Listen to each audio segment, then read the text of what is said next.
Hello students, आज के इस वीडियो में हम लोग पढ़ेंगे समांतर पेज संधारित्र की धारिता जब प्लेटों के बीच में क्या रखा हो, कोई आंशिक रूप से परावैद्युत पदार्थ रखा हो। ठीक है, तो हम क्या कह रहे हैं, तो सबसे पहले हम इस फिगर को देखेंगे। यहाँ पे मैंने दो प्लेट्स ली हैं P1 और P2 की, ठीक है, और इनके बीच में एक परावैद्युत रखा है जिसका परावैद्युतांक K है। ठीक है, और ये जो परावैद्युतांक है इसकी चौड़ाई स्मॉल t है। ठीक है, और इसके बाद हमने क्या किया कि जब हम इस प्लेट P1 को चार्ज Q देंगे, ड्यू टू इंडक्शन मेरी जो प्लेट P2 है उस पर भी -Q चार्ज आ जाएगा। और इसके बाद इस चार्ज को हमने क्या किया, P2 को हमने ग्राउंडेड कर दिया। ठीक है, दोनों प्लेटों के बीच की जो डिस्टेंस है P1 और P2 की वो है स्मॉल d, और प्लेटों का जो एरिया है, cross section area, that is capital A है। ठीक है, तो हम लोगों ने गॉस वाले चैप्टर में पढ़ा था कि पैरेलल शीट के कारण जो वैद्युत क्षेत्र की तीव्रता होती है that is E = sigma upon epsilon naught, याद होगा आपको। तो ठीक वही फॉर्मूला हम क्या लगाएंगे कि प्लेटों के बीच में जो एयर वाला पोर्शन है, जो वैक्यूम पोर्शन है, उस पोर्शन की वैद्युत क्षेत्र की तीव्रता होगी E0 से हमने प्रेजेंट किया, तो E0 = Q upon epsilon naught times A। ठीक है, सिग्मा अपॉन एप्सिलॉन नॉट होता है, सिग्मा क्या होता है, Q अपॉन A। तो ये क्या हो गया, प्लेटों के बीच में जो एयर वाला पोर्शन है उसके वैद्युत क्षेत्र की तीव्रता। ठीक है, अब क्या होगा, जो हमने परावैद्युतांक रखा है, जो T थिकनेस का परावैद्युतांक डाइलेक्ट्रिक हमने इंसर्ट किया है, उसके कारण जो वैद्युत क्षेत्र की तीव्रता आएगी that is E = Q upon K epsilon naught times A। क्योंकि यहाँ पे परावैद्युतांक है इसलिए यहाँ पे क्या जाएगा, K। ठीक है, अब हमारा ऑब्जेक्टिव क्या है कि इस परावैद्युतांक के डाइलेक्ट्रिक के कारण हमें C निकालना है, कैपेसिटेंस निकालना है। ठीक है, तो जो C है, C = Q अपॉन V आपका बेसिक फॉर्मूला है। तो अगर हम किसी तरीके से V कैलकुलेट कर लें तो हम क्या निकाल सकते हैं, C की वैल्यू। तो हमारा ऑब्जेक्टिव क्या है कि हमें V निकालना है। तो अगर हम दोनों प्लेटों के बीच में पोटेंशियल की बात करें डेट इज़ V, तो सबसे पहले जो P1 और P2 के बीच में अगर हमें पोटेंशियल निकालना है तो एक पोटेंशियल किसके कारण होगा, इस डाइलेक्ट्रिक के कारण, और एक क्या होगा, वैक्यूम में जो पोटेंशियल होगा उन दोनों के सम के इक्वल होगा। ठीक है, एक बार फिर से सुनिए मेरी बात ध्यान से कि जो इन दो प्लेटों के बीच का जो पोटेंशियल होगा वो पोटेंशियल इस डाइलेक्ट्रिक के कारण जो पोटेंशियल है प्लस ये जो मेरा वैक्यूम है उस वैक्यूम के कारण जो पोटेंशियल आया उस पोटेंशियल के सम के इक्वल है। ठीक है, और पोटेंशियल और इलेक्ट्रिक फील्ड में जो रिलेशन है that is potential = electric field into distance. ठीक है, ये भी पता है हम लोगों को। तो यही फॉर्मूला हम लगाएंगे, तो दैट इज V = E0 क्या है, यहाँ पे E0 है वैक्यूम के कारण, वायु के कारण, एयर के कारण, और एयर की जो डिस्टेंस है, एयर की अगर हमें डिस्टेंस निकालनी होगी वो क्या होगी, D में से, दोनों प्लेटों के बीच की डिस्टेंस D में से अगर हम T को सब्ट्रैक्ट कर दें तो वो किसका डिस्टेंस आ जाएगी, दोनों प्लेट के बीच में कितनी एयर है उस एयर की डिस्टेंस आ गई, तो उससे हमने मल्टीप्लाई कर दिया। ठीक है, प्लस परावैद्युतांक की जो वैद्युत क्षेत्र की तीव्रता है E और इसकी लेंथ कितनी है T, तो ये दोनों का सम क्या बताएगा, पोटेंशियल। ठीक है, और ये पोटेंशियल क्या बताएगा, इस चार्ज को यहाँ तक मूव कराने में, that is work done per unit charge. ठीक है, तो यहाँ से हमने E0 की वैल्यू पुटअप की, ऊपर हमने जो निकाली है, और E की वैल्यू हमने पुटअप कर दी।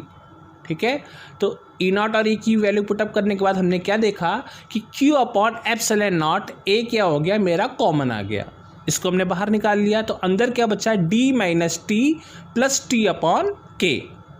ठीक है, अब हमने क्या किया कि जो मेरा संधारित्र का फॉर्मूला होता है that is C = Q upon V हमने लगा दिया।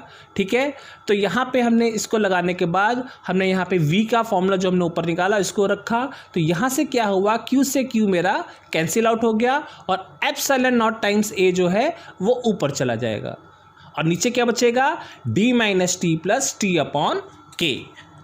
तो ये एक फॉर्मूला मेरा क्या आ गया कि जब मेरा कोई डाइलेक्ट्रिक मटेरियल या डाइलेक्ट्रिक कोई टी थिकनेस का मैंने प्लेट्स के बीच में रखा, उसके कारण कैपेसिटेंस।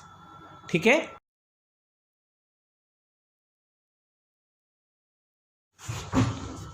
आइए अब हम कुछ केसेस की बात करते हैं। तो सबसे पहला केस है यदि प्लेटों के पूरे स्थान में कोई परावैद्युतांक भरा हो। ठीक है, जो हमने प्लेटों के बीच में परावैद्युतांक टी थिकनेस का लिया था वो पूरे प्लेटों के बीच में हो, तो इस केस में क्या हो जाएगा, टी की वैल्यू डी के बराबर हो जाएगी। तो फॉर्मूले में हम टी की जगह क्या रख देंगे, डी रख देंगे, तो डी डी कैंसिल आउट हो जाएगा। तो इस केस में मेरा जो फॉर्मूला बन जाएगा के epsilon naught a upon D. ठीक है, ये फॉर्मूला हम लोग पहले भी प्रूव कर चुके हैं। ये फॉर्मूला है कि दो समांतर प्लेट संधारित्र के धारिता का सूत्र। ठीक है, ये केस भी हम लोग कर चुके हैं। अब इसके बाद दूसरा केस की हम लोग बात करते हैं। दूसरे केस में क्या है कि यदि प्लेटों के बीच में डाइलेक्ट्रिक के बजाय वहाँ पे क्या हो, निर्वात हो या वायु हो, तो इस केस में क्या होगा कि हमारा जो टी क्या है वो तो ज़ीरो हो जाएगा। ठीक है, क्योंकि कोई थिकनेस का हमने डाइलेक्ट्रिक नहीं लिया है, तो टी की वैल्यू क्या हो जाएगी, ज़ीरो हो जाएगी। तो यहाँ पे क्या हो जाएगा, c equal to epsilon naught a upon d. ये हो गया हमारा सेकेंड केस। ठीक है, थर्ड केस क्या कहता है कि यदि प्लेटों के बीच में टी मोटाई की कोई धातु की पट्टी रख दी जाए। धातु की पट्टी रख दी जाए, इसका मतलब क्या हुआ, आपको पता है कि किसी मेटल का जो डाइलेक्ट्रिक कांस्टेंट होता है वो इन्फिनिटी होता है, अनंत होता है। तो अगर k की वैल्यू इन्फिनाइट हो गई तो हम इस फॉर्मूले में k की जगह इन्फिनाइट रख देंगे और इन्फिनाइट से किसी नंबर को डिवाइड करेंगे तो वो क्या हो जाता है, ज़ीरो। सो अब इसका फॉर्मूला हो जाएगा epsilon not a upon D minus T. ठीक है, नेक्स्ट केस की बात करते हैं। अब हमने क्या किया कि जो दोनों प्लेटें थी उनके बीच में अलग अलग डाइलेक्ट्रिक कांस्टेंट के डिफरेंट थिकनेस की, अलग अलग चौड़ाई की पट्टियां रख दी। मतलब अगर K1 है, K1 जो डाइलेक्ट्रिक कांस्टेंट है उसकी चौड़ाई कितनी होगी, T1। इसी तरह से K2 की कितनी होगी, T2। K3 की कितनी होगी, T3। इस तरीके से Kn की कितनी होगी, Tn। तो ये जो मेरा बेसिक फॉर्मूला है, इस फॉर्मूले में हम T की जगह T1 plus T2 plus T3 ऐसे क्या कर लेंगे, सीरियल ऑर्डर में ऐड कर लेंगे। और K की जगह क्या कर देंगे, T1 upon K1 plus T2 upon K2 plus T3 upon K3 plus plus करते जाएंगे Tn अपॉन Kn। तो ये क्या आ गया, अगर हमने दोनों प्लेट्स के बीच में डिफरेंट थिकनेस की डिफरेंट डाइलेक्ट्रिक मटेरियल रखे हैं तो उस केस में C की वैल्यू आ गई। ठीक है, फिफ्थ केस है। फिफ्थ केस में यदि हमने जो पूरे स्थान पे परावैद्युत पट्टियाँ भरी हैं जिनकी थिकनेस क्या है, T1 प्लस T2 T3, उनका सम किसके बराबर हो जाए, D के बराबर। ठीक है, मतलब वो सम किसके बराबर हो जाए, D के बराबर। तो इस केस में क्या हो जाएगा, ये ऊपर वाला फॉर्मूला देखिए आप, इन सभी की वैल्यू किसके बराबर हो जाएगी, D के बराबर। तो डी क्या हो जाएगा, कैंसिल हो जाएगा। तो सीधे क्या बचेगा, ये वाला टर्म बचेगा। तो इसी टर्म को हमने सीधे नीचे लिख दिया। तो C की वैल्यू आ जाएगी epsilon naught times A whole upon T1 upon K1 plus T2 upon K2 plus T3 upon K3 plus so on plus Tn upon Kn।